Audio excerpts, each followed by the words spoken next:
រិកកំពុងពិចារណាផ្ដល់មីស៊ីលបាញ់រយៈចម្ងាយឆ្ងាយទៅឲ្យអ៊ុយក្រែនបន្ទាប់ពីការស្នើសុំរបស់លោក Zelensky ខណៈរុស្ស៊ីបន្តវាយប្រហារដោយយន្តហោះគ្មានមនុស្សបើករាប់រយគ្រឿងបាញ់ស្រេចទៅលើអ៊ុយក្រែនទូទាំងប្រទេសយោងតាមអនុប្រធានាធិបតី JD Vance បាននិយាយកាលពីថ្ងៃអាទិត្យទី28 កញ្ញាថា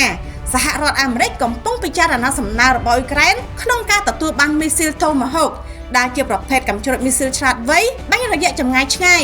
ដើម្បីជួយប្រយុទ្ធប្រឆាំងទៅនឹងការឈ្លានពានរបស់កងកម្លាំងរុស្ស៊ី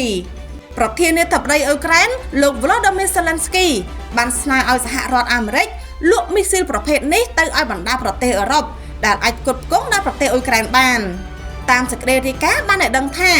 ការស្នើសុំទៅកាន់ប្រធានាធិបតីអាមេរិកលោក Donald Trump សម្រាប់ការដាក់ពង្រាយកាំជ្រួចរយៈចម្ងាយឆ្ងាយនេះដោយសង្ឃឹមថាពួកគេអាចមានឥទ្ធិពលដើម្បីបង្ខំឲ្យប្រធានាធិបតីរុស្ស៊ីលោក Putin ឲ្យមានការចរចាសន្តិភាពយោងតាមប្រភពការទូតលោក Zelensky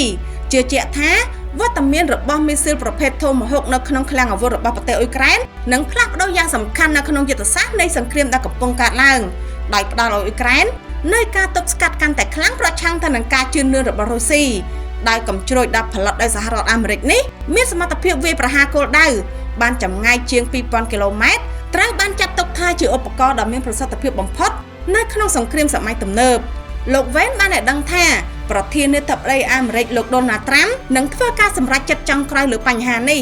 លោកបានបញ្ជាក់ថាមីស៊ីល Tomahawk ដែលមានរយៈចម្ងាយជាង 2000 គីឡូម៉ែត្រនេះនឹងពង្រឹងការការពាររបស់អ៊ុយក្រែនប្រឆាំងទៅនឹងការវាយប្រហាររបស់រុស្ស៊ីបានយ៉ាងមានប្រសិទ្ធភាពការផ្ដល់មីស៊ីលនេះអាចបង្កើនភាពតានតឹងជាមួយនឹងរុស្ស៊ីកាន់តែខ្លាំងឡើងប៉ុន្តែលោក Vance បានសង្កត់ធ្ងន់លើតម្រូវការសន្តិភាពគួរឲ្យដឹងផងដែរថាប្រទេសរុស្ស៊ីបានវាយប្រហារដោយយន្តហោះគ្មានមនុស្សបើកនិងកាំជ្រួចជាង600គ្រឿងទៅកាន់គោលដៅទូទាំងប្រទេសអ៊ុយក្រែនកាលពីព្រឹកព្រលឹមថ្ងៃអាទិត្យដោយបានសម្លាប់មនុស្សយ៉ាងហោចណាស់4នាក់និងរងរបួស42នាក់នៅក្នុងរដ្ឋធានីនិងតំបន់ជុំវិញ